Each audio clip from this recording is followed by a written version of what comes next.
Hello everyone and welcome back to another episode of the 1 Point Safety Show. Different time this week, joined by my co-host as always, Scouse Andy. How are you, mate? You alright, bud? Yeah, I'm alright, mate. I'm alright. You know, hanging in there, the usual crap for a Washington Good fan lad, this week. But how about yourself, mate?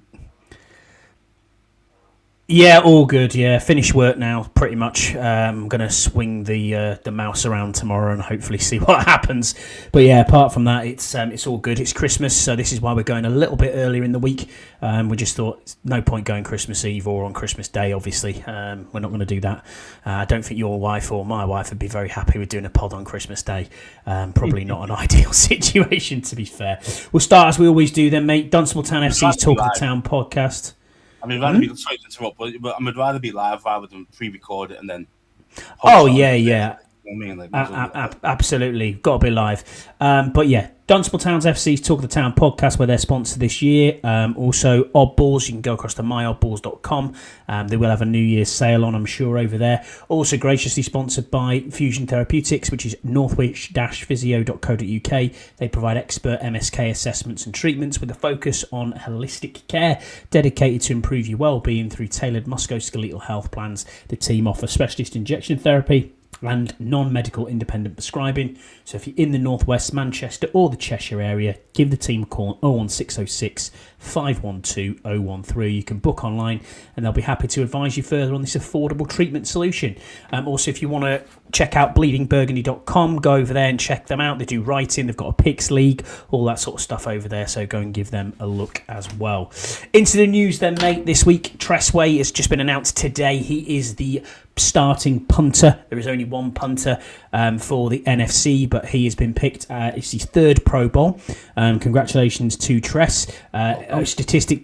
Statistically, in the NFL as a whole, he was second with the amount of punts within the 20-yard line. So it's good to see him getting that. Is that a good thing or a bad thing? I don't know. Two ranked punter in the league. I'm not sure. Maybe we've used him too much. You know what I mean? Exactly. I'd much rather be San Francisco's punter at the minute, who hasn't punted since November. So maybe. Exactly, mate. Yeah, I'd rather him not make the Pro Bowl and us do well. Do you know what I mean? But yeah, I get it. I mean, we all know how good. Hello, Sponge. Thanks for being with us. We know how good Tressway is, and he's been one of our best players. Since he's been here. How long has he been here now? 10 years? Even a bit longer than that. Yeah, 11. 11 years now, is it? Yeah, he's only on a 1-year deal, but I mean, that's one of the key re-signings, isn't it? Straight away for me. So I don't understand the 1-year deal for him. Like, at the end of the day, okay, he's getting a year old. He's probably 35 now, something like that. But he's just kicking the ball. Do you know what I mean? Like, he's still got the leg. He should be in a long-term deal. We're fucking around with 1-year deals with him. To be fair. I know. It should have been for me. It should have been a longer deal as well. But yeah, because he's no sign of dropping off. In fact, he's actually got the stats even look better than normal because obviously we use him a lot more. That's obviously a problem. But yeah. So roster updates, mate. There's rumours of Jeff Driscoll and Ryan Tannehill coming in, but we'll get into that. The actual moves that have we've made this week or in the last 24 hours. Sam Cosmi has gone to IR. With concussion, as a corresponding move, we signed Jeff Driscoll, quarterback from the Arizona practice squad. We claimed Jamal Agnew off waivers from Atlanta. He is a kick and punt returner, mainly punt returner. He's obviously an all-pro a few years ago at punt return, so that'll be interesting. And the reason for that is Jen Lane and Eddie Goldman have both gone to IR. Jen Lane with an ankle problem and Eddie Goldman with concussion. And then we've also claimed Shai Tutul, who is defensive tackle, off waivers from the Tennessee Titans. Now, I've heard a lot of fans here kicking off a little bit about this, saying, well, why aren't we promoting from within our own practice squad and calling people up who, we'd like to see on the practice squad? I don't have a problem with these moves. You've got 2 weeks left of the season, mate. It's if the other players in the practice squad were that good or they were putting the work in, the coaching staff would have hopefully have seen them by now and would have elevated them. If you've not been elevated already by now in what is basically a lost season, best of luck to you being on a practice squad. And speaking of that, we were talking off air about practice squad. Sam Hartman. Let's talk about Sam Hartman. $257,000 just to sit around and be Jayden Daniels' mate, basically, because that's kind of where we are, isn't it? Let's be honest. I mean, if you're signing Jeff Driscoll, who does understand the system, was here last year with us, was in the off season as well this year, was done on cuts, and he's obviously been with Arizona. He can start on a short week in a pinch. Obviously, seen what Josh Johnson did last game. It's difficult, isn't it? I mean, I'm a little bit confused, really, with this move, just purely because of what Cliff mentioned in his most recent presser, which was about, Jeff Driscoll, if he starts, or even Josh Johnson, it's these guys have taken live snap. These guys have got the experience to play on a short week. Well, not being funny. Sam Hartman's been here for 2 goddamn years. I mean, how long does he need? How long does he need to get ready for a game, even if it's on a short week? He's been here for 2 years. He should know the system inside and out and everything else in between. So this is what really fucking pisses me off. It's like, what's the point in having the guy? Okay, yeah, from what we saw in preseason, yeah, he was horrible. Yes, okay, I get it. The shoulder injury didn't help either. Well, what's the worst that could happen if you start? What, he plays like shit and we get beat? Well, we're probably going to get beat anyway, being honest, last 2 games. So why not give him a shot? No, let's bring in the 38-year-old, or I don't even know how old Jeff Driscoll is. You know what I mean? It's like, come on, guys. Stop using like one narrative for one thing and then using the same thing but against somebody else. It just blows my mind, to be honest with you. Cliff, man, does my opinion. Yeah, crazy. I don't understand it either. It is pretty much clipboard holder, chief clipboard holder, water boy, Jayden Daniels' his mate. Yeah, I don't get it. Why we're not seeing Sam Hartman out there? Jeff Driscoll, on the other hand, as I said, knows the system, understands this team. It's I don't know. It's Josh Johnson or him. He understands the team because he was here last year. Yeah. So what I mean is he'll understand the system of what they're trying to play. But Hartman's either 2 full years, and he's not ready to play.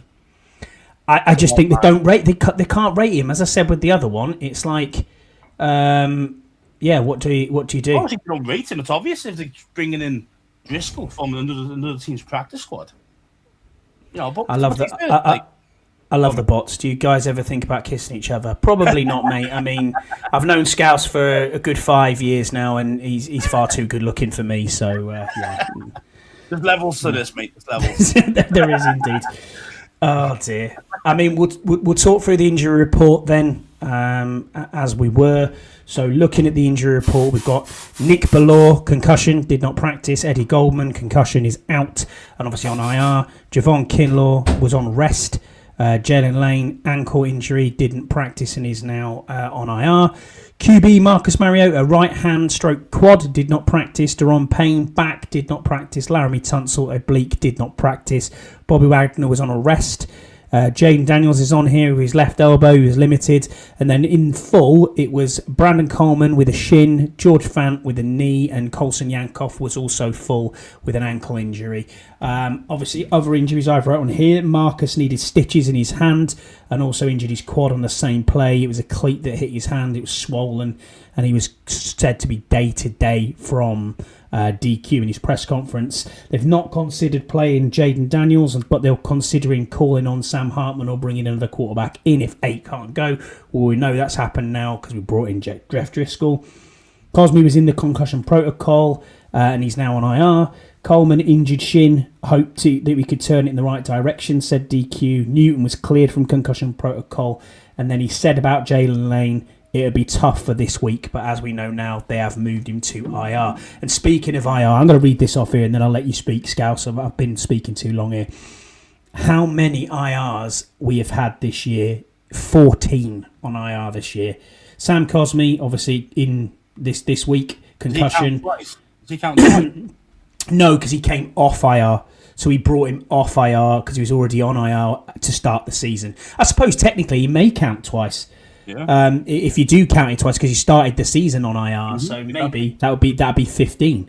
Eddie Goldman, obviously we just talked about. Jalen Lane, we just talked about. Noah Brown was placed on last week. Zach Ertz, he should ACL. have been on twice, to be fair. He should have been on twice. Noah Brown. Brown, yeah? He should have been, if he hadn't.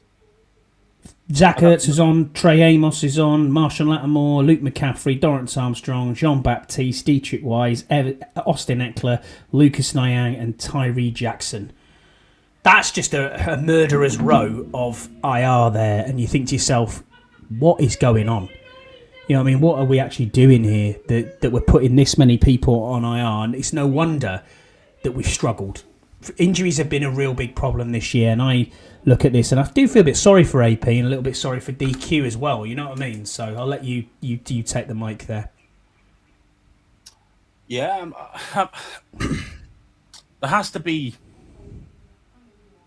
There has got to be some leeway due to these injuries. There does have to be.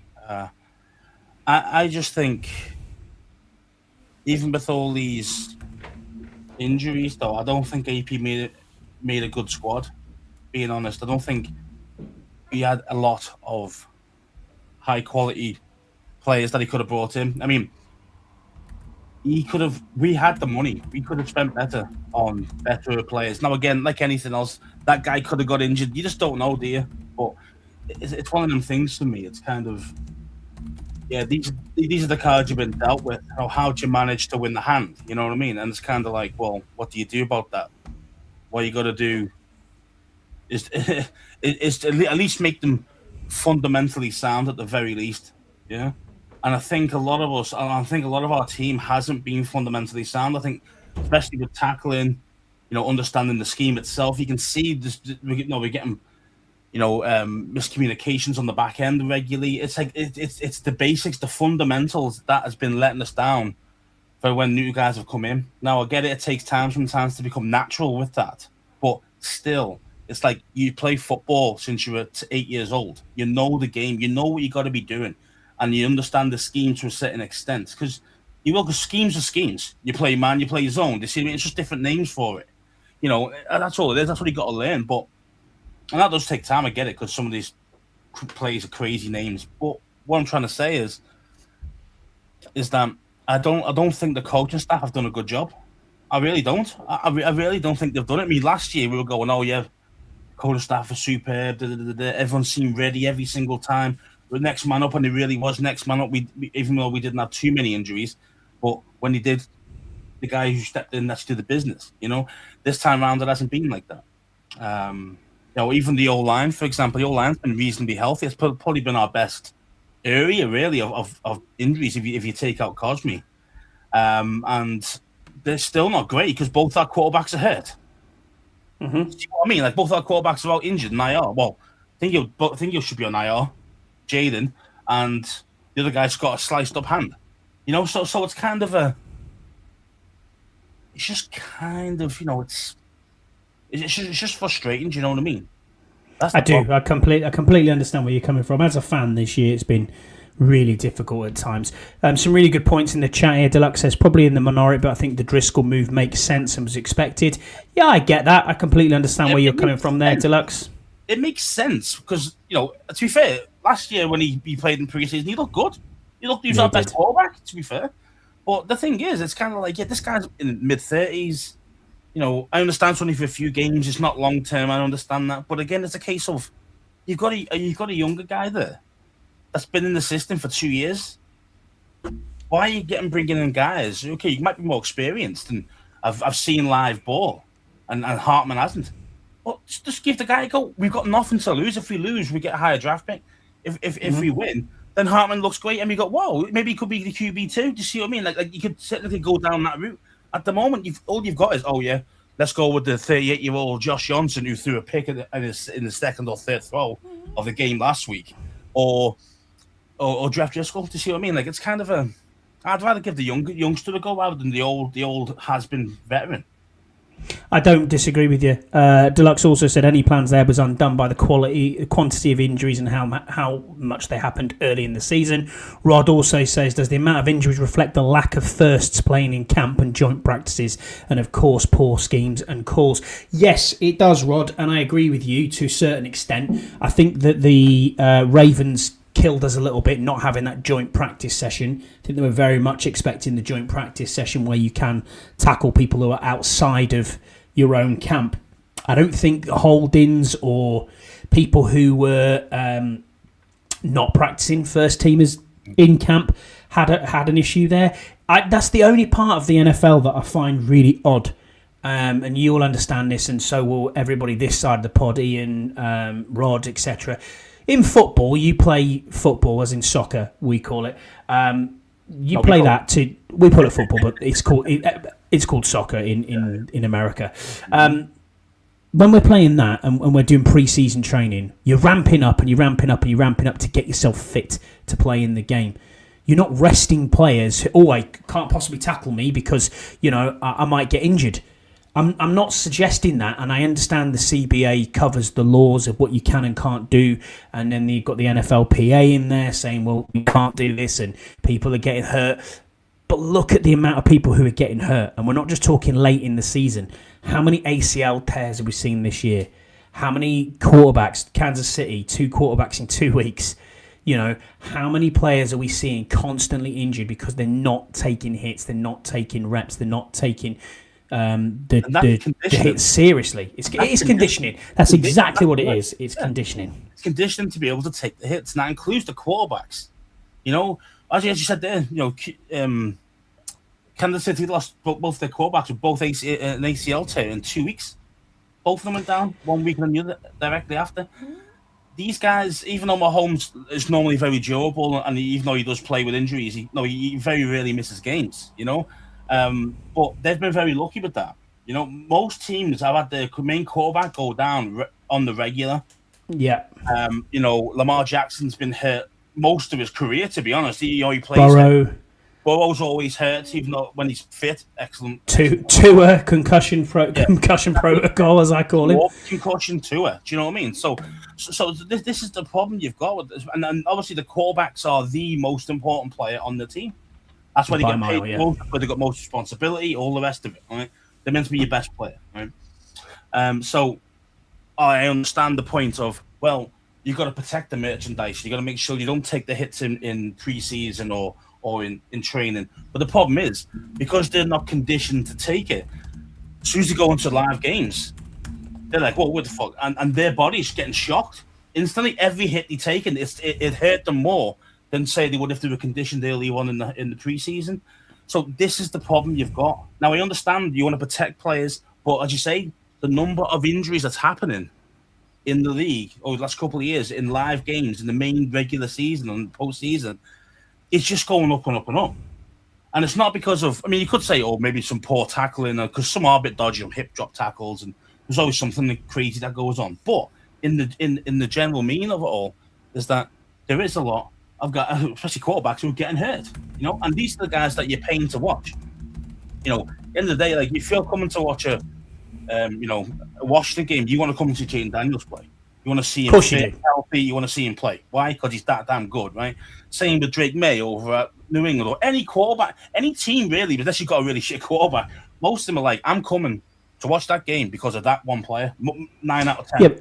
Yeah, let's be honest. If you're a Browns fan, you're there to watch Myles Garrett, aren't you? Yeah. Do you know what I mean? That's what I'm saying. But if he wasn't playing, you'd be like, well, why have I bought a ticket? I get it exactly. Kyle, shout out to you. He says you boys have been on a milk carton in the Discord. I'm terrible with the Discord. You know how bad I am with that. So if you don't know, the Burgundy Zone has a Discord chat. Go over and subscribe to the Burgundy Zone and to their Discord. Really good fun. A lot of banter in there. Deluxe and others are in there, so it's worth going across and seeing that. And thank you, and wish you and your family and the two Mikes and their family happy Christmas and New Year. Thanks for being here with us. We appreciate you. Yeah, man, it's difficult, this whole injury situation and where we are. But while we're here, don't forget to like and subscribe the pod. Thank you for everyone who's been with us so far. We'll get into it then, mate. I've got some stats and I've got other bits and pieces. Yeah, Deluxe, this is horrible season, injuries across the league, and horrible injury season. Washington got hit hardest. Don't disagree with you, mate. I really don't. We did, and we didn't have a squad capable enough of handling depth. Thing. That was the problem. Whereas other teams, like for example, even the Eagles, if they had our injury list, they probably could still be competitive. You know what I mean? Where we just haven't been. No, what I'd say in 80% of our games we haven't been competitive. No, so it's not good enough. You know what I mean? And it is frustrating. And big time. We need big time moves. We need an amazing off season. We really do, man. Like the moves AP and DQ make and all the rest. We need something special this off season if you want to do something. We do. So we'll review then the 29-18 loss against the Eagles. Means we're 4-11, and the Eagles have won the NFC East at 10-5. I'm not going to go into the stats, but I have got some points here that we talked about. So first one is the young guys. Obviously, McGee flashed 30 snaps. Not enough when it's not enough snaps, but Wagner's out there getting 70 snaps a game. I mean, we need to see more from Jordan McGee. I was happy with his performance. Sinnott as a blocker looked really good, but we need to see more of him in the passing game. Johnny Newton got 30 snaps in this game. I didn't really notice him, to be honest with you, out there. We have to question again, is this the second round curse? You talked to me in the chat and said, is Phil Mathis Mark II? Maybe. Drake Jackson, he had a team high 3 pressures, but only 30 snaps, 22 of them as an edge rusher. Looked okay. It's his first game in 18 months, so well done for him. Some bright spots with him, to be fair. So. Burks had 45 snaps, flashed at times, was held, obviously, PI in the end zone, which we'll get into. Kane Madrano, my boy, he recovered a fumble, which Mike Esammer still punched out. So from the youngsters' side, I was quite impressed with them trying to say, you know what, let's try and bleed the youngsters in, but I don't think they've done it enough, to be honest with you, mate. Especially when you've got nothing to play for right now. I understand if we were still in the chance to, even the remote possibility of getting in the playoffs. I understand playing your vets that you got available. I understand playing your Wagners. I understand playing these dudes. But once that's over, they should be sad. And I'm only saying that not because they're not good players. It's just a case of we need to see what McGee can do for a full game. We need to see these other guys, Madrano playing every snap. We need to see these guys, how consistent they are or how bad they are. And seeing it in small sample sizes is quite difficult to kind of really get your head around how good they actually are as players. So man. I would like to see more of the youth players playing more of the young. I'd probably rather play Hartman, even though I know he'd be I know. I'd rather see him play. Do you know what I mean? But yeah, it is what it is, man. I think I've got 5 or 6 points on this game, but I mean, I'll briefly summarise what I've got here. So Elliott missing 3 field goals, awesome. Cheers. It's not just us that have got a kicker issue every week. Nice. The false start finally called on the tush push. Thank God. I just still think that referees are maybe in the wrong position when they're looking at this. I mean, maybe they need to be like bang on the side. Do you know what I mean? To be looking, saying where are we? Because they're just kind of guessing on that. Obviously, Marcus came out. We couldn't stop Barkley going north and south. Devontae Smith is an absolute beast, is what I put down. And then I thought we were competitive until Marcus got injured. Up to half time, it was like, you know what, this is a decent game. I mean, I said to you, this is a decent game, and you were like, there's still time yet. And more for me. I looked at it and thought, you know what, this wasn't too bad. I think the players, they played with desire and they did play with physicality. They are still playing for Dan Quinn, which is why I don't think that he's on this hot seat or he's going to get fired. You know what I mean? That's if they came out there completely flat and didn't want to know, and they're already on a beach in Cancun like the Raiders are at the minute, you'd say, okay, there's a problem there. But it's clear and evident that he hasn't lost the locker room, which is what you want to see. What else have I said? I said we've got to overhaul our entire tackling process. At the end of the game, we just missed shitloads of tackles. It was diabolical. I also thought that this Eagles team's kind of a shadow of its former self. I thought they were horrible, being honest with you. I didn't think they were good in any way, shape or form. They just beat a poor Washington side with running our third string QB. That is not a Super Bowl winning team. When I look at the likes of the Rams and I look at the Seahawks and even the Jags, you know what I mean, and the Broncos. I look at them teams and think they are far better than the Eagles. I'd even say the 49ers are looking better than the Eagles right now. I think what you've got with, we know this term from, for the American fans, soccer.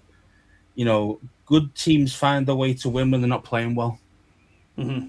Yeah. Yeah. They always find a way to win no matter what, and that's what the Eagles do. I say, they're not blowing teams out anymore. They're not like, oh my god, they look so superior, but they're good enough to play at 70%, 80% and still win.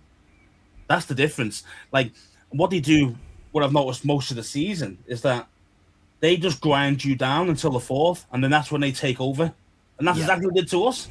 They did, yeah. Because we held our own. We held our own up until the half time until we got virtually no offense after Marcus went down. Yeah. But until then, I'd say, but we were in the game. It was family business. It was tight. It was always gonna, and that's how it always is. In NFC, it's always like that. Until you get to a certain point, and normally it's because the Eagles are basically just ground you down. You're fatigued. Your defenses are breathing heavy, and missed tackles happen. Look what happened to us. Our defense couldn't tackle for shit in the ball. You know what I mean? Exactly. So it works in their favor. That's how they've been winning a lot of their games. That's without being spectacular. And they did the same thing to us. Just ground us down. Shout out to Roddy, says, yeah, I agree, Scouse. How can this staff properly evaluate these young players for next year if we don't see them play? Yeah, don't disagree with you. I got probably like that, I've got three coaching points I want to bring up that from this game, which I found very strange. First one is Cliff has a problem running inside the 5-yard line. This has happened all season long. He just hates to run the ball. I just don't know what he's doing. So the opening kickoff, we recover a kick. It's like, holy shit, we've got a fumble, we've recovered a kick. What a great start. We get right down there to the 5-yard line, and the first thing is run. It doesn't happen, then it's pass, field goal. At that point, you need 7 points. So if you go for it there and you fail, I'm comfortable with that. I'm quite happy with that. But Cliff, come on, man. Stop trying to outdo yourself. I don't know whether it's an intrinsic thing that he has in his head that I've got to outsmart you. Don't get in your bag. Run the ball. But then weirdly, he messes up a lot. But then weirdly, in the red zone, statistically, we're one of the better sides. Which I just, in my mind, I just look and think, how many times have we butchered 7 points lately, where we've been on the 1 or 2 yard line? The second thing. Why is DQ not going for it there when you've got nothing to lose on that? You've got nothing to lose. You're down 11 points. You're at the 44-yard line, and you punt the ball away. What? Why? What are you doing with 6 minutes left? And then the other stupid thing from DQ that I thought, what have you done this for? Was why are you challenging a play that's already been reviewed? What was that about? I mean, I understand, and he was saying, "Oh well, I thought the legs were down." I heard it in the press conference, and I was like, "Nah, mate, you're just clutching at straws here. You lost a timeout on purpose because of that reason? Stupidity." Someone told me. Yeah, they have. Someone has. Yeah, someone has. So someone needs to get a bollocking for that one, whoever that was, because that made DQ look real stupid. It did. Deluxe has brought up a point to Rod's kind of counterpoint. Rod's point earlier. He said evaluation of others is a big part of why Driscoll would play over Hartman. It's not a knock on Hartman, though, at this point on his career. I get that. It's the upside of Hartman, Deluxe, that they're trying to look for. Oh, he's a young quarterback. He's done well at Notre Dame in college. There's a potential there. But, dude, he's had 2 years here now. He's Jaden Daniels' mate. He's a good character. He's a great clipboard holder. He can probably make a great macchiato. But fucking hell, man. I mean, 250... Exactly. $250,000 or whatever it is to play on a practice squad and run scout team all day. Give me that job any day of the week. Because that's the thing about scout team, isn't it? Because they tell you exactly what plays they're going to do and what you've got to do, and what you've got to do and what looks you've got to give. So it's not like they're learning how you play. You're just being an Autobot for what Cliff wants on that scouting play. Mm-hmm. So you can't evaluate Hartman on that. Do you know what I mean? You can't evaluate that. You can't do that. He looked terrible in pre-season, but I mean... He wasn't bad, don't get me wrong, he was, but I'd rather go with the youngster rather than the old hat. I understand what he's saying there. You get more of an experienced quarterback in. You might be able to see a bit more quality for maybe these fringe guys, maybe like out receivers or tight ends or whatever, because Driscoll's in the game rather than Hartman. But it's still like does it really matter now at this point? It doesn't really matter. I'd rather see the youngsters and see what they've got. Yeah, I mean, he put like saying here, he punted because he has more faith in his defence than Johnson. Johnson's more of the reason why Driscoll was signed. Don't disagree with you at all. I think Driscoll's going to start this game against the Cowboys, which we'll get into in a minute. They're talking about short weeks. They're talking about short weeks because that was what Cliff's big thing was. Oh, yeah, and you could play on a short week, Mate, you've got a guy there who's been in for 2 years, and you're saying this guy's not ready to play on a short week. So you're going hire fucking the Driscoll. You know what I mean? It's like, come on, man. Like, no. It's bollocks, the standouts for me in this game. Jacob Martin now has a career 5.5 sacks. He got a strip sack. Yeah, he needs to be he needs to be re-signed. He needs to be re-signed, definitely. I think we need to put more faith in C-Rod. You know, he's RB1 at the minute, but I know it's by committee, but you know, maybe we upgrade the running back room in the off season. We'll get into that, I'm sure, but I think we have to. It's time we just said to C-Rod, it's your train set, go and run with it, mate, because you know, kind of been like that since the last few weeks, to be fair. It has been, but you got to think you got to think here, Scouse. He's been cut. He's been practice squad. He's been fucking, waived. He's been signed back again. There's clearly something there, and they obviously want him to be a certain type or a certain body type composition. This is how I want you to do. And he's gone away and he's took them knocks and come back in and gone, well, I'll prove to you how good I can be. And I think he's got a career, definitely got a career in this league, even if it is as a second string running back. But at the moment, he should be first taking the carries because Bill, although we love Bill, and he has got that jump cut, I just think Bill's maybe a little bit slight. Maybe needs to put on a little bit more weight in the off-season. Maybe needs to just understand the game a bit. And his blocking technique isn't good enough as well. That needs to get better. If he wants to play more downs, he needs to be better in pass pro. 100%. That's right. 100%. Because he's like... And the thing is with C-Rod, I mean, I would always start off with the bruising back anyway. Try and wear down their defensive line. You know what I mean? Agreed. Wear them down, and then you bring in the speedster or the slight guy who's got a bit more movement to him, And this is what technically we've been doing more recently, the last couple of weeks. There's been a little bit more of that, and that's why Krosky has been actually doing quite well, really, in the snaps that he's been getting. It works better that way.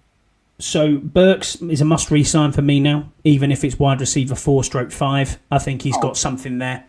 At this moment, mate. At this moment, I mean, if Debo doesn't get re-signed, he's wide receiver 2. Being honest with you, and then unless we do something in the off season, like he's wide receiver 2.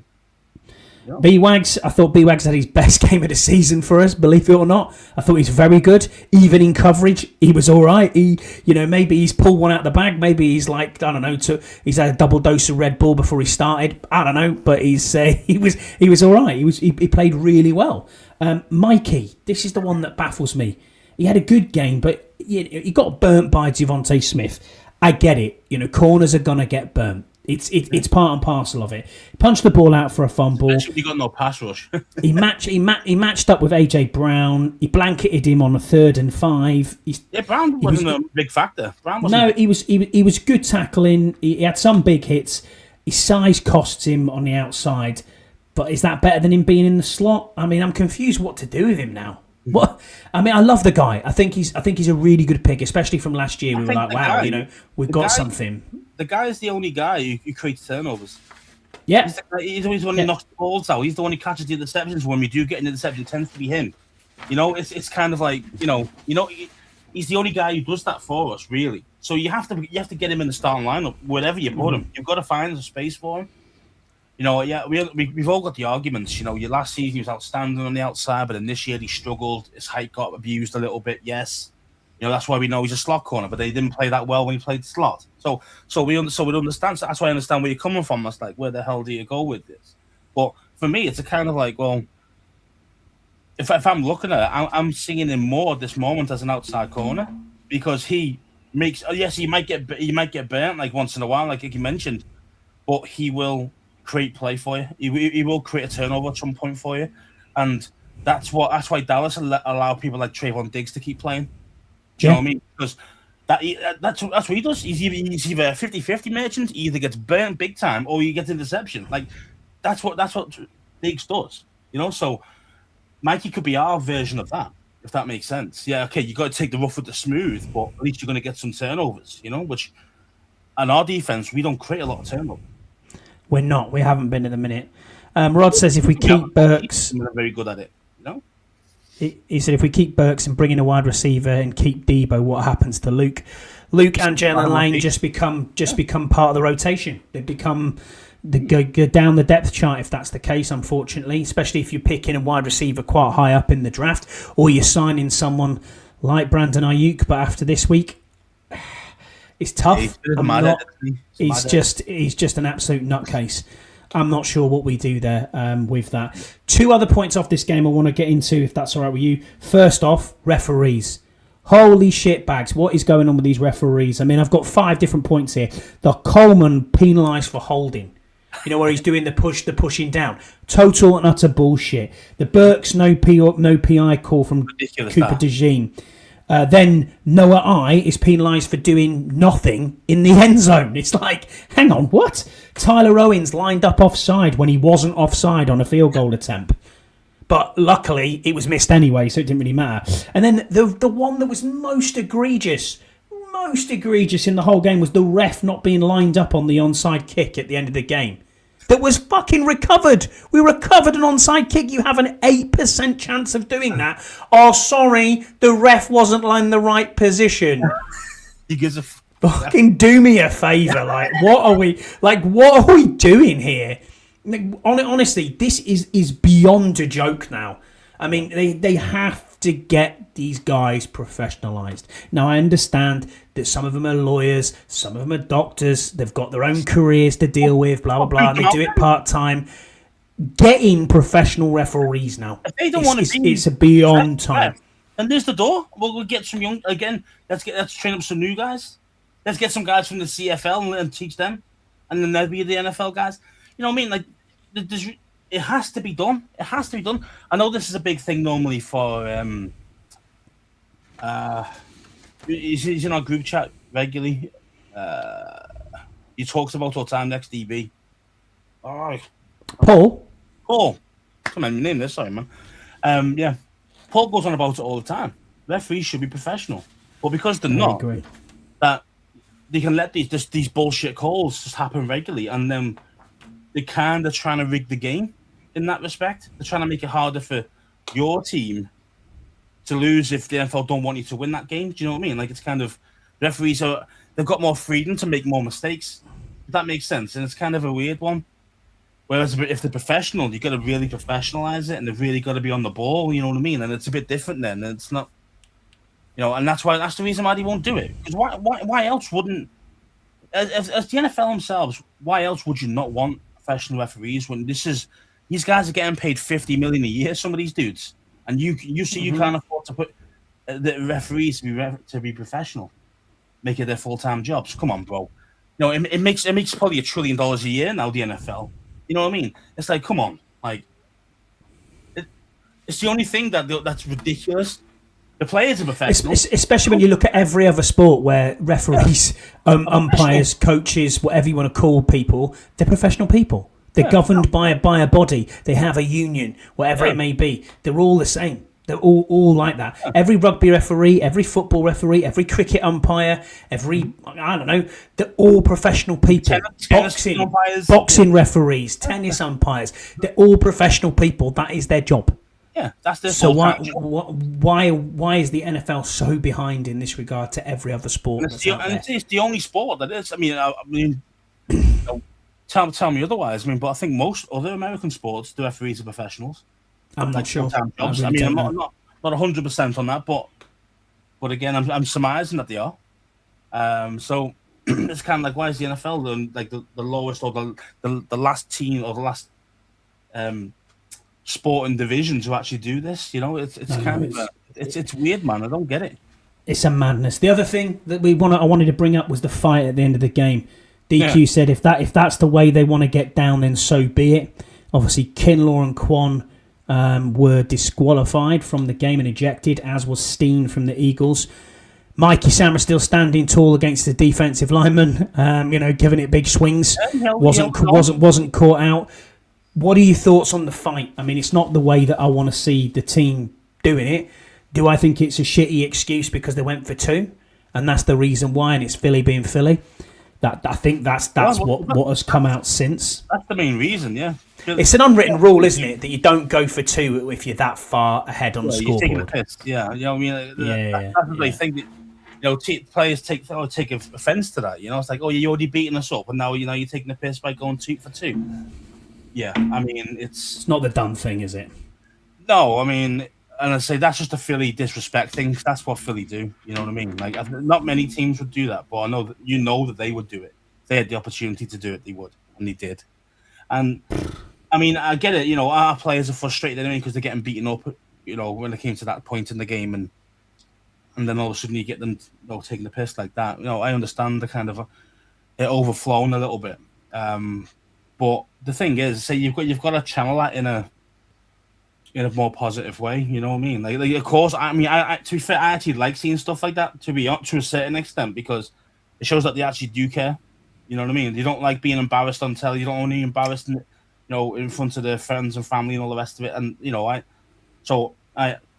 I don't mind seeing some fight like that when that happens. You know, but it's kind of a case of you've got to channel it better in the game itself. You know, hit somebody that little bit harder if you're pissed off with them. You know what I mean? Or you know what I mean? Like, see what I mean? Get at the bottom of a scrum. Have a little dig if you can. You know what I mean? At the back end of a tackle, whatever it is. Yeah. Do something a little bit like on the sly. You know what I mean? A little bit more naughtier. But again, might get away with not getting a penalty against you or ejected. You know, whereas obviously these guys are getting ejected, and that doesn't help anybody. No, it doesn't. And fines are inbound for that as well. Just a quick one. Speaking of fines and suspensions, I'm going to go off the Commanders now, but I'm sure you've seen it. The DK Metcalf Lions fan hitting a fan, obviously pulling the hair, and then almost swung punch for him. I mean, I've heard varying degrees of what has come from this. So some are saying that the person was being racially abusive, which is absolutely wrong. There's no need for that, no room for that in any walk of society, irrespective of what's gone on. If that wasn't the case, and it is as the person who was assaulted has said that he was calling him by his full government name, for want of a better term, it is madness. I mean, he's been suspended for 2 games. He's been fined $555,000, but he's voided $40 million off his contract. Have you heard this bit? Yeah. It's guarantees, wasn't it? It's part of his guarantees. Yeah, so I'm reading it now. So 2 game suspension doesn't count. Doesn't just cost him $555,000 in lost game checks, $40 million in future guarantees because the suspension falls under conduct detrimental.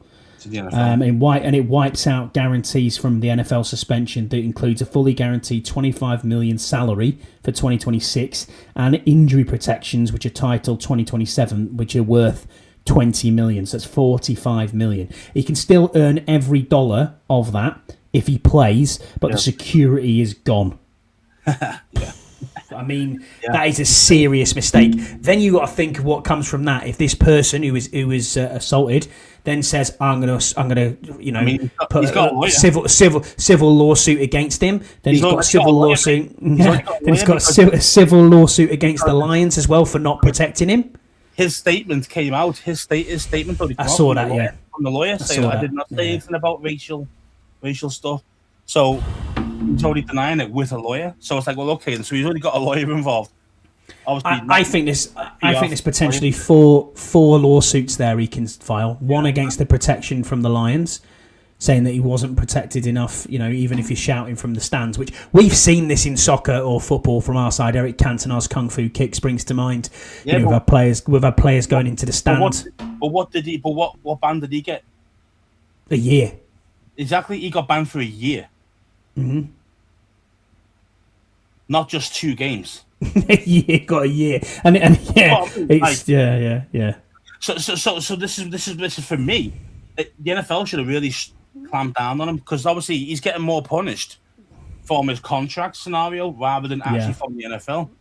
So for me, crazy. The NFL could go, no. You can't put your hands on a fan. You can't fucking uppercut a guy in the face. You know what I mean? I know. That's what happened. Yeah. Yeah, that's exactly what happened. You know, he leant over to speak to him, and he uppercutted him as he could, punched him right in the face. You can't do shit like that and only get a 2-game ban. Whereas, you know, a hip drop tackle, you can get a 1-game suspension. You see what I mean? It's kind of like Jamar Chase spits in someone's face and goes, exactly, you know. Yeah, exactly. When it's that, exactly, yeah. The spitting, you got 1-game suspension. You know, Amon St. Brown and stuff like that. It's like, come on, bro. It's like, this guy should be banned for like 8 games minimum. Yeah, I know. I agree. Minimum. I agree. I think it's crazy. Yeah, it's such a low ball suspension. You don't scream at players like, you know, giving it shit from the sideline, but fans will do that because especially when beers are flowing. Oh, I know. Most of the day, you see fights in the stand all the time. We've mentioned this before, about like home and away ends and all that crap between fans. But when you're looking at that was a home fan against the away player. Yeah. Yeah. But that player walked across to the back of the end zone to do that. Well, it's behind the blue medical tent. It wasn't behind. It was on his sideline. On the goals. I thought it was No. You could see the blue medical tent. So he's gone behind the blue medical tent, and then walked over to the side, and then uppercutted him. But even so, terrible look for DK Metcalf, and this has cost him in more ways than one. To be fair, he might be like a Boy Scout next season. He might get all the money. You know what I mean? He might do. So it's not the end of the world for him. He's just got to behave himself. You know what I mean? Yes, yeah. So he's not going to get that money back.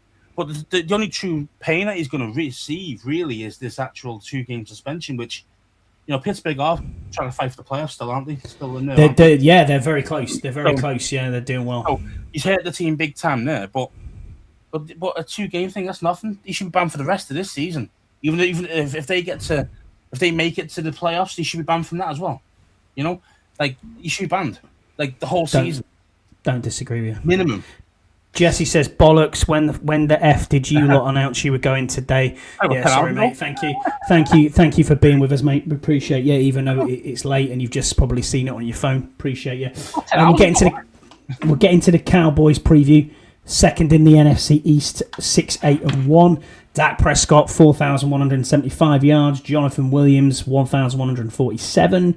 George Pickens, 1,342. 77 tackles from Kenneth Murray and 2 interceptions from Devonian Wilson. Looking at their schedule, obviously coming off 3 losses. Lost to the Lions, 44-30. The Vikings, 34-26. And then the Chargers last week, 34-17. So yeah, they're on a 3-game losing streak. Not an ideal situation for them. Where obviously they're coming to town on Christmas Day. I don't know if Jesse you're going. You're going to take your mum, but if you are, good luck. Enjoy Christmas. Enjoy it for the fans to even just be seeing football on Christmas Day, which is awesome. Let's be fair here. We're not going to win this game, mate. Let's be honest. Doesn't matter what quarterback we're trotting out, unless it was Jaden Daniels with a full strength side and he was fully healthy. And he's fully healthy. We ain't winning this game. Nope.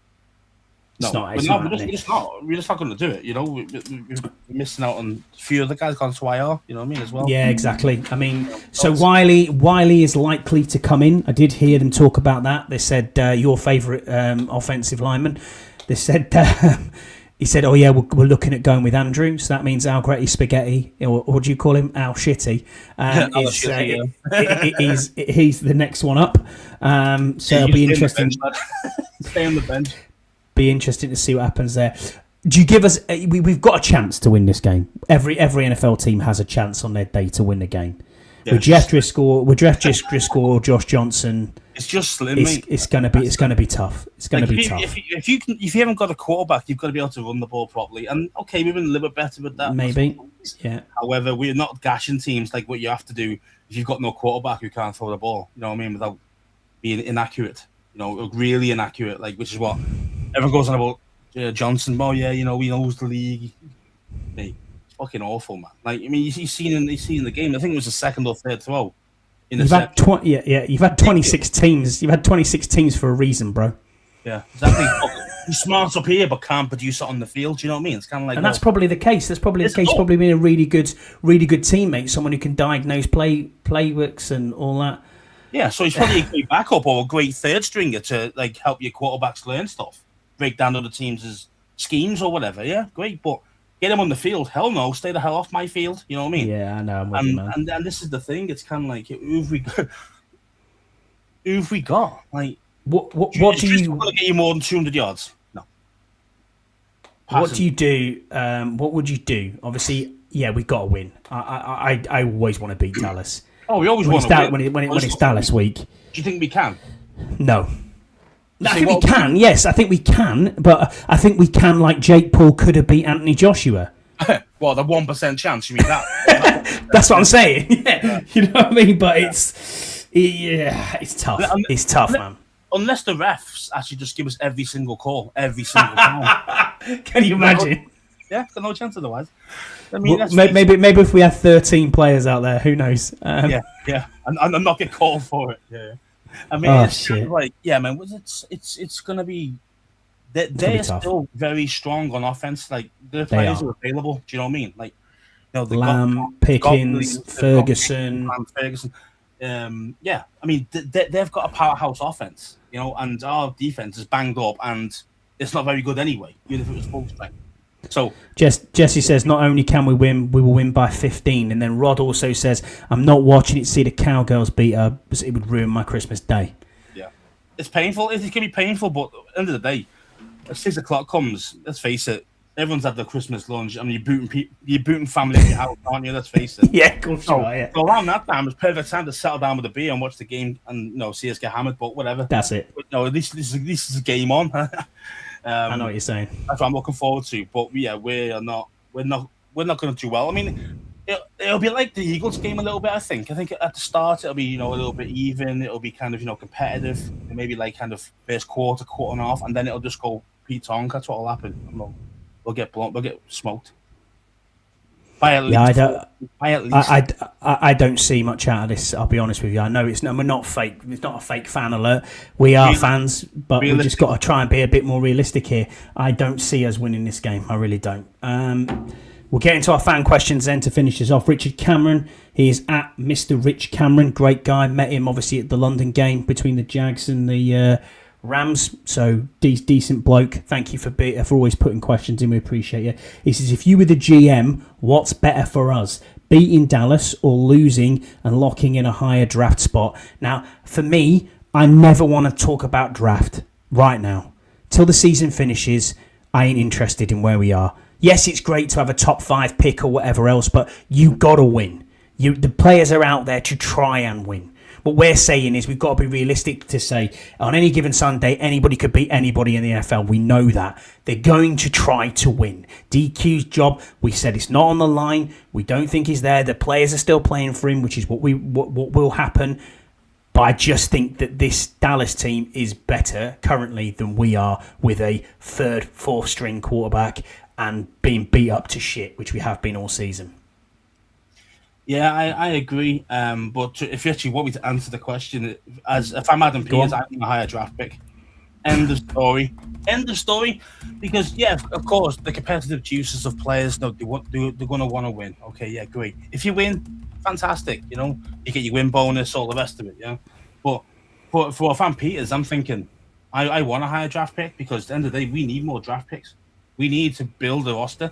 So the higher the draft pick we can get, the more we can probably get when we trade down, because I think we're going to trade down, I do too. I do too, yeah. Because we don't need the quarterback. It isn't the quarterback that, like, normally teams come up or you stay in the top 5 normally for a quarterback. That's what you tend to do usually. Unless there's an unbelievable player there that is generational but truly is not like the Chase Young problem, you know what I mean? But in general, Reese. Yeah, okay, yeah. But again, no, I don't. I think that's too high a top 5 pick. But I've not done enough draft research yet from the college balls really to find really. I mean, it's tough because I look at this and think, what with one way, yes, I want a top 5 pick. Of course you do, because you can regain your picks that you lost for the trades in this off season, which is what you want. Mm-hmm. But at the same time, I just want to win, man. Every fan just wants to win, and especially when it's Dallas week. You got to just try your best and beat Dallas. Wow, James is in New Zealand at the moment. He said, "I'm lucky. I missed the last few games. I mean, fair play to you.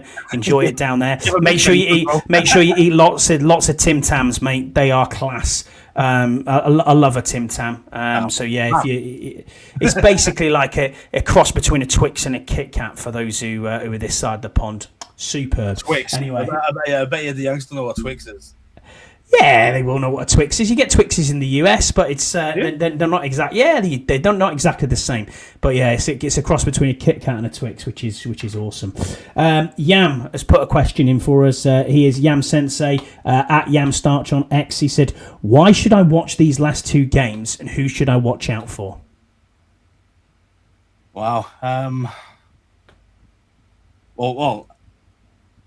As I'd say, I want to see the youngsters play. So I want to see those guys get more game time. I want to see what McGee can do for a full game. I want to see what Ben Sinnott can do, as in like in the past game. We've seen he's definitely got a lot better in his blocking over the last year because last season he was god awful at blocking. At least now he's actually pretty good at blocking. Like, he can actually hold his own. Now we need to see what he's like in the past game. You know what I mean?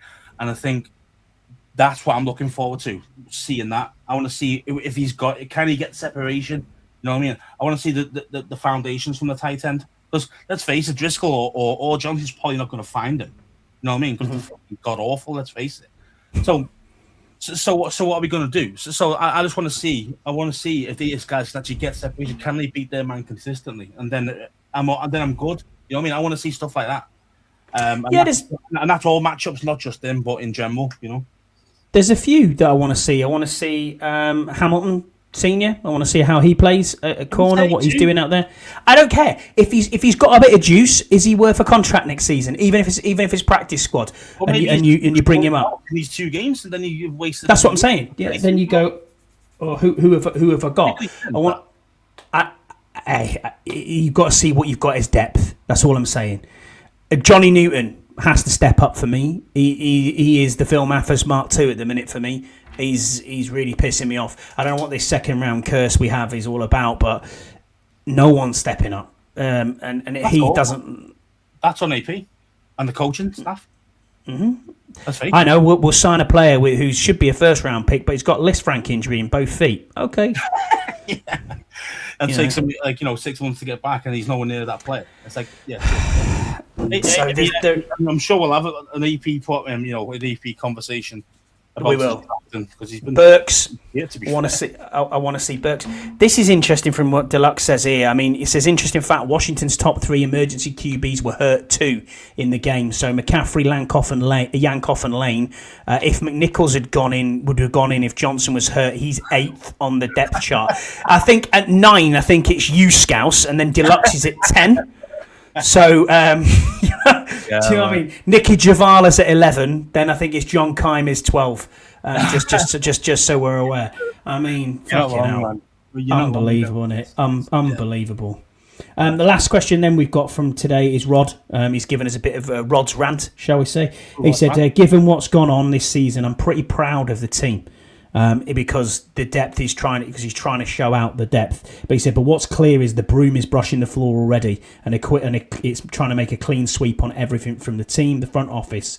We can see who the players are that will be gone, and we can see who will stay. So in your opinion, who goes and who stays? Now I'm not saying let's just go through the entire roster and be like, yeah, you go, you're staying.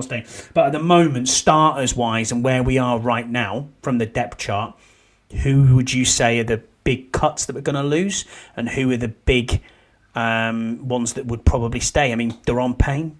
I'm not paying Daron Payne 26 million a year. Nope, not for me. So it's either restructure or you trade or cut, aren't you? That's what you're doing. Well, if you cut him next season, you're finding yourself 16 million in salary cap. Yeah, I mean that makes sense. That makes sense. You know what I mean? But it's a tough one, man. Lattimore gone, has to be. To be fair, it all depends. To be fair, that all depends on what we do in the off season. True. Do we trade for a corner? Do we get one in free that's really good? Do we draft one? Because if we don't do any of that, he's got to come back. He's got no numbers. Do you know what I mean? And the guy's coming off a torn ACL. He's going to be god or even worse than what he was this year. Sorry. True. You know, it's going to be an awful decision, but potentially he could come back. You know, so these are the problems you've got there with that. Not on 22 million. Yeah, I'm sure there'll be a restructure if you come back. Like, but I'm just saying, don't don't close the door completely on him coming back just because we don't know what we've got or what we're going to be doing because we don't have a lot of corners. That's true at all. So, but we've also mentioned this before about kind of, how much talent we've got on this team, offense or defense. We don't have a lot. There's not a lot of guys that other teams will go, you know what, I really want to get that guy. I really want to trade for him. Like, there's not many of those dudes. Maybe 5 or 6 in the whole team of 53. It's not. So it's kind of like I think it's very easy. You can cut anybody really besides maybe 6 guys.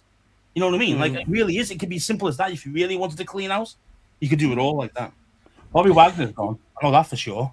Yeah, Zach Ertz most likely retired. Yeah, probably retire. Yeah, so he'll be gone. So the starters, they're gone. Louvu's on his last year of his deal, so you don't know what you're going to do with Louvu. And he's not been very good this year, being honest. True. Who else have we got? Who's a true mainstream starter? Who's think, oh my God, Terry. You got to keep him. Well, Terry, yeah, well, he's going to be around. He's not going to cut him or trade him because it'll hurt us a lot on the cap. So yeah, I can't see us losing Terry. Obviously, Jaden's going to be wow, around. Seriously, Jesse? I didn't know that. That's a bit of breaking news there. He says Agnew's failed the physical. Well, so we got no punt returner for this week. Even worse for us. So, yeah. Awesome. So, yeah. So, I mean, yeah, a couple of the rookies. Obviously, the rookies are going to be there. I don't think we're going to cut any of the rookies that we got from this year or last. No. I can't see us doing that. They'll still be around. But from the running backs, you could keep all of them or you could get rid of all of them. Like, literally, it is 50-50 for me on all those running backs. I mean, you probably keep Jacory Merritt because he has got upside and he was a 7th rounder, so he's not going to hurt you too much. So you're probably going to keep him. But all the other guys are probably, even though they're useful, like the Nichols can be useful at times and C-Rod, they could still easily be cut or let go because their contracts are up as well. So it's so hard to kind of truly predict at this moment because maybe we could go all out or we could try and keep most of them. It just depends what he's going to do. And it really is a 50-50 call at this moment. It says keep Payne on the last year, or don't comp or cut him. And then obviously Deluxe has also said they can easily keep Payne. Why open a hole when you have plenty of money to spend? You have to spend it somewhere. I get that. I understand where you're coming from, but I'm not. I think you can better upgrade on Daron Payne than spend $25 million. I mean, that's just my opinion. I think normally Daron Payne balls out in a contract year. We haven't seen it this year. He's a good player. He's a good player. He's solid. Probably been our best D tackle anyway this year. Yeah, of course he has. And Kinlaw have been pretty solid, I think. Kinlaw against the run, but again, obviously in pass, probably not much going on. But in general, yeah, I mean, I would try and keep Payne if the numbers were right. If you could restructure like Deluxe pensions, I'd be interested in an extension of some sort, but a lot lower number. I'd be happy with that, but I don't know what he would do because he's still kind of in his prime. His prime age, so he's about 28, I think, something like that. So it's kind of a case of I wouldn't cut him, but I'd definitely look for trading him or let him walk because I think Deluxe mentions there compensation. You wouldn't get any comp picks if you cut him. So it's kind of a. I mean, I've got the money, so we could technically still eat that 25 mil or whatever it is this year coming up. I wouldn't want to lose him, but again, I understand if we did. I wouldn't be like, I wouldn't be I wouldn't be totally devastated if he left, but I would be like, who are you going to replace him with? That'd be my first question. And it better not be fucking. That's it. Golden. It better not be Golden. You see what I mean? So it better be somebody who's actually can do the job. You know what I mean? But if that's the case. I mean, that's interesting, Deluxe, putting me back in my place, and so you should as well when I'm talking absolute bullshit. Call me out. He said, Cosme, Coleman, Mikey are all second rounders. Can the curse talk go away? Drafts aren't guaranteed. Yeah, I know that, and they're all mainstays. Cosme, yeah, we hit on that. You got to give him his due there and say, yeah, we hit on that. Coleman, but don't forget that wasn't AP. Yeah. No, but he's talking about second rounders now. I'm talking about AP now. I'm not talking about previous, even though they were shocking. Martin Mayhem and all them fools. Yeah. Like they were got off for drafting. I think Cosme was literally probably their best. Him and Terry probably their best ever picks. Honest, that's a joke. Let's face it. So, it's kind of a case of AP shocking. He really has. Like most of his draft. Payne, Allen, Montez Sweat. Trying to think of who else. I mean, if you look back at Ron's picks, we're not even going to go. Montez Sweat again, another good player. Could do the job for us, definitely. Oh, 100%. But they want to pay him the 20 odd mil. All right, fine. Chase Young, disaster. Okay, that wasn't Ron's fault. That was a case of that was my first year. Yeah, he was a generational talent, and he lived up to that in the first season. He did until he got it. Doing well at New Orleans now. Yeah, but it took him 4 years to get back to that. I mean, bad injuries can take that long, and that's if teams give you a chance still, which Chase Young was lucky to get, and there's still a chance of that. But a lot of dudes don't get that opportunity to play 4 years at a poor level to then come back up. So Joe Chase was one of the lucky ones in that respect, and even then, he's still not the generational guy. No, he's not. True. He's not a TJ Watt or a Miles Garrett or you know what I mean? So it's kind of that obviously that's all the one stuff. But AP's not been good with his draft. You say he had three. He's had 2 drafts now, hasn't he? AP. Yeah, this is his second draft. Yeah. So he's the one coming up now is his second draft. No, this is his third. Okay, so who was? Jaden Daniels. Yeah, well, that was the first draft. But you mean you ain't going to miss on that or Drake May because they were going to be the 2 that were going to fall to you at number 2.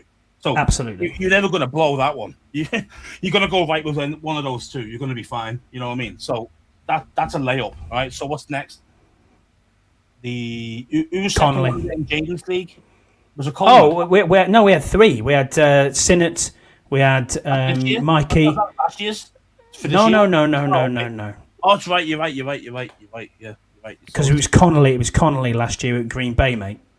Connolly was the first. Yeah, so Connolly was obviously the first rounder. Yeah, and then we didn't have much after that because of obviously trades. Yeah. So it was then Trey Amos in the second round. So Amos is solid. I like Amos. He's solid. Yeah. So okay, so he was good. So the years before it was Sam Rustrill. Okay, again, you think that was a lock? That was a lock the first season. The second year's been a bit. So you're a bit like Joey's out. Sinnott, not seeing him until now. Johnny Newton. That's a bust at the moment. That's a bust. And then Johnny Newton was Newton was 36. Sam Rustrill was 50. Ben Sinnott was 53. So Newton again. Joey's out. I don't think he's like, oh my god, this guy's a quality second round. Then in the third round, we had 67 pick 67 Brandon Coleman, and then 100 Luke McCaffrey. So Coleman was the third rounder, wasn't he? He wasn't the second rounder. Yeah. Coleman was a third. Yeah. So Coleman and McCaffrey were both our third rounders. Again, McCaffrey. Then the fifth. We had Jordan McGee at 139 and Dominique Hampton 161, not even on the team anymore. Yeah. And then the 7th rounder, pick 222, was Javonte Jean-Baptiste.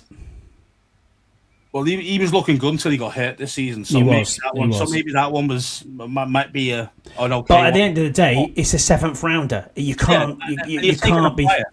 Yeah, of course you are. You're taking a fly and hoping to God that you can get something out of it. Then this year's draft for AP, you've got Josh Connolly Jr., who I'm happy with. I think he's had a solid season, even for a rookie.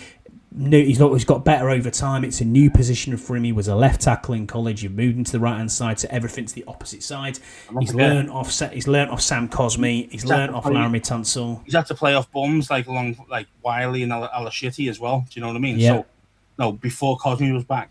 So, and then obviously them two didn't have any. You can tell when Cosme came back, connection. They were both of them were god awful. Do you know what I mean? Yeah. So, and obviously that got better until obviously now. But I'm not unhappy with the Connolly one. So, neither am I. So then your second round, Trey Amos. I like Trey Amos. Yeah, agreed. But again, he got hurt. I know. This season, you know. Jalen Lane was the 4th rounder. Again, I'm happy with that pick as a punt returner. I'm not. But then he's not got much of a look in because QBs have been injured all season.